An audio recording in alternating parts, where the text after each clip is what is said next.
नाज़रीन, घोटकी ज़िले में तालीम की तबाही, सरकारी अस्पतालों में दवाउन की खोट और आवाम के बुनियादी सहूलतों न मिलण खिलाफ SUP ज़िले घोटकी की मेज़बानी हेठ डहरकी में ऑल पार्टीज़ कॉन्फ्रेंस कोठाई वई। उन हवाले से वीडियो लिंक ते मौजूद है रमेश कुमार। जी रमेश।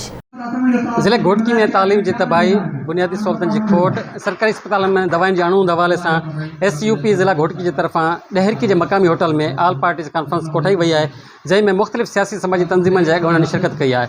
अचो तो साणनि पुछा कयूं उन्हनि जा कहिड़ा वीचार आहिनि। 13 सालन जी गवर्नमेंट में ज़िम्मेवार जेको आहे पीपल्स पार्टी गवर्नमेंट आहे, जिन सॼा अदारा ही तबाह करे छॾिया आहिनि। को भी अदारो तइलीम, सिहत, इरीगेशन, जेको ही बल्दिया हुजे, डहरकी जो आवाम घुर थो करे त असांखे मल्टीनेशनल कंपनियूं आहिनि, इन्हनि जी अरबें रुपया रॉयल्टी आहे। महिरबानी करे असांखे बहितरीन अस्पतालूं, तइलीम जो निज़ाम बेहतर करे जेको ॾिनो वञे। जुमे जे ॾींहुं जेको आहे सो असां सिविल हॉस्पिटल डहरकी जे ॿाहिरों जेको आहे सो एहतिजाजी मुज़ाहिरो कंदासीं ऐं ॿिया बि जेका सिंध जा मसइला आहिनि, ख़ासि करे नेशनल पंहिंजो आहिनि फैक्ट्रियुनि जा, इंडस्ट्री जा जेके उन जा फंड्स आहिनि, या शहर जा रोड आहिनि, एजुकेशन आहे, मुख़्तलिफ़ मसइला आहिनि, उनजे लाइ गॾिजी सॼी हिकिड़ो जदोजहद जो आगाज़ कंदासीं। पूरे सिंध जो मसलो है, सिर्फ डहरकी जो मसलो न है।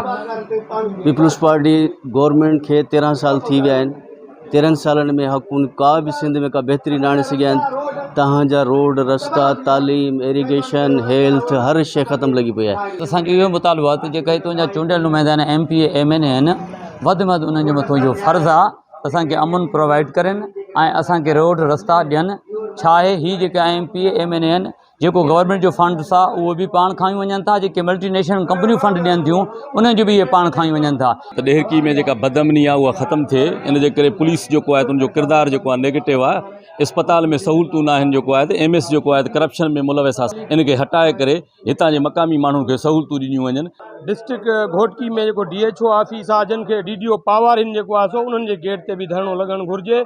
जुमे ते जेको एहतिजाज आहे उनमें असां जिस्कम तरफ़ां शिरकत ज़रूरु कंदासीं, पर डिस्ट्रिक्ट घोटकी में सॼे में इहा जिदोजहद हले, सभिनी तालुकनि में, उबावड़े, डहरकी, मीरपुर में जिदोजहद हले। जी नाज़रीन, तव्हां हिते जेको ऑल पार्टीज़ कॉन्फ्रेंस कोठाई वई, उनमें मुख़्तलिफ़ सियासी समाजी तंजीमन जे अॻुवाननि जा वीचार ॿुधा।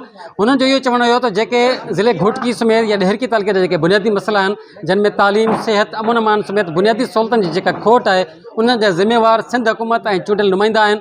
उन्हनि मुतालबो कयो आहे त फौरी तौर जेके असांजा जाइज़ ऐं बुनियादी मसइला आहिनि उहे हल कया वञनि, न त ॿी सूरत में असीं एहतिजाजी तहरीक जो दायरो ऐं वसी कंदासीं। कैमरामैन विजय कुमार चावला सां गॾु रमेश कुमार, आवाज़ न्यूज़, डहरकी।